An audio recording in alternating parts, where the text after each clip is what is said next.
Hey everybody! I'm here today with a simple tutorial for wearing the watch on the correct wrist.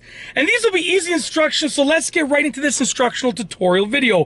If you have a watch, whether it's like this one or any other type of watch, chances are you might be unsure about which wrist to wear the watch on. And I'm going to show you and tell you which wrist to wear the watch on. That's almost like a tongue twister.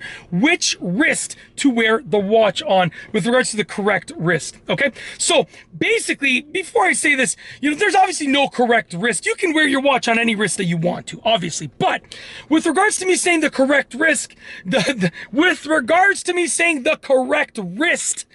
mean the correct wrist in terms of what is like commonly acceptable, what is commonly done, and sort of the reasoning behind it. So generally speaking, the correct wrist, okay, which is, the wrist that most people will choose, is the non-dominant hand. So I am right-handed. This is my right hand. And because my right hand is my dominant hand, my left hand is my non-dominant hand. And that's why I have my watch on my left hand. Now, the reason that the non-dominant hand is considered to be the correct wrist for wearing a watch is very simple, in my opinion, okay? The first and the main reason is that if you ever have to do anything with the watch, your dominant hand can do it. So this watch over here, let's say I wanted to change the date on it, because as you can see, it has a date. You can't really see, but it has a date on there. So I'll take it off, okay? So let's say I wanted to change the date on here, okay? So let's say I wanted to change the date on this watch. I could, if it was on my non-dominant wrist, I could use my dominant hand to change the date. Cool? And it makes sense because as you can see, the crown here and the buttons are where my dominant hand would reach for them. So it makes sense, okay? If I was wearing the watch like this, I could reach to it to change the date. It also, as you can see, has a chronograph function. So I just turned it on. You can see that top spinning right there. I'm going to stop it and I'm going to reset it just like that, okay? I don't know if it's working right now, to be honest. I don't know if it's resetting, but as you can see, it has a chronograph function, which is like a timer. You can see that little top dial there spinning when I start it and stop it, right?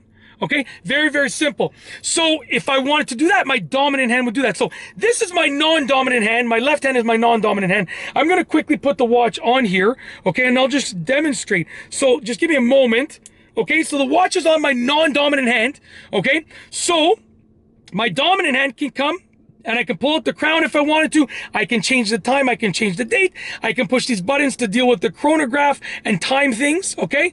You understand? My dominant hand can do that. So the main reason why the non-dominant hand is the correct wrist for wearing a watch is so that your dominant hand can make any adjustments and can use the features of the watch. Very simple. This is also true with digital watches, and like smartwatches, your dominant hand can go and can control all of the features, right? Makes sense. You want to use your dominant hand to do the stuff because it's your dominant hand, okay? So that's the main reason why the correct wrist for wearing a watch is your non-dominant hand. Now, the other reason why, and this is just me thinking through it, I don't know if this is like known as a reason, but I'm like, essentially, you're going to be using your dominant hand to do stuff. So let's say I was holding a cup of coffee. I would likely be using my dominant hand to hold that cup of coffee. So I'm holding the cup of coffee with my dominant hand. And while I'm holding that cup of coffee with my dominant hand, if I want to check the time, I can use my non-dominant hand to check the time, right? So think about it. If you're doing something, it's likely going to be with your dominant hand. My right hand, let's say.